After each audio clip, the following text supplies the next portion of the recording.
জ্বালানি সংকটের মুখে বড় সুখবর দিল রূপপুর পারমাণবিক বিদ্যুৎ কেন্দ্র। ইরান যুক্তরাষ্ট্রের চলমান উত্তেজনার কারণে যখন বৈশ্বিক জ্বালানি বাজারে চরম অস্থিরতা বিরাজ করছে, ঠিক সেই সময় দেশের জন্য এলো এক বড় সুখবর। রূপপুর পারমাণবিক বিদ্যুৎ কেন্দ্রের প্রথম ইউনিট পেল কমিশনিং লাইসেন্স, যা বাংলাদেশের জ্বালানি খাতে একটি ঐতিহাসিক অগ্রগতি হিসেবে দেখা হচ্ছে। প্রকল্প সূত্রে জানা গেছে, বাংলাদেশ পরমাণু শক্তি নিয়ন্ত্রণ কর্তৃপক্ষের প্রয়োজনীয় ক্লিয়ারেন্স পাওয়ার পর এখন জ্বালানি লোডিং এর পথ সম্পূর্ণভাবে উন্মুক্ত হয়েছে।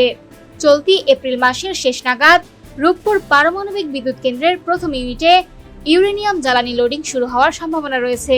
প্রকল্প পরিচালক ডক্টর মোহাম্মদ কবির হোসেন নিশ্চিত করেছেন যে সব কার্যক্রম পরিকল্পনা অনুযায়ী এগোলে আগামী ডিসেম্বরের মধ্যে ধাপে ধাপে জাতীয় গ্রিডে বিদ্যুৎ সরবরাহ শুরু করা সম্ভব হবে। এটি হবে দেশের প্রথম পারমাণবিক বিদ্যুৎ উৎপাদনের বাস্তব সূচনা। এর আগে সংশ্লিষ্ট মন্ত্রণালয় জানিয়েছিল, নির্ধারিত সময়সূচি অনুযায়ী এপ্রিলের শুরুতেই জ্বালানি লোডিং কার্যক্রম শুরু হওয়ার কথা ছিল। তবে নিরাপত্তা যাচাই ও প্রযুক্তিগত প্রস্তুতির কারণে প্রক্রিয়াটি এখন চূড়ান্ত পর্যায়ে পৌঁছেছে। পরিকল্পনা অনুযায়ী জুন থেকে জুলাই মাসের মধ্যে পরীক্ষামূলকভাবে উৎপাদিত বিদ্যুৎ জাতীয় গ্রিডে যুক্ত করার উদ্যোগ নেওয়া হয়েছে। সফলভাবে সব ধাপ সম্পন্ন হলে রূপপুর পারমাণবিক বিদ্যুৎ কেন্দ্রের একটি ইউনিট পূর্ণ সক্ষমতায় প্রায় 1200 মেগাওয়াট বিদ্যুৎ উৎপাদন করতে সক্ষম হবে।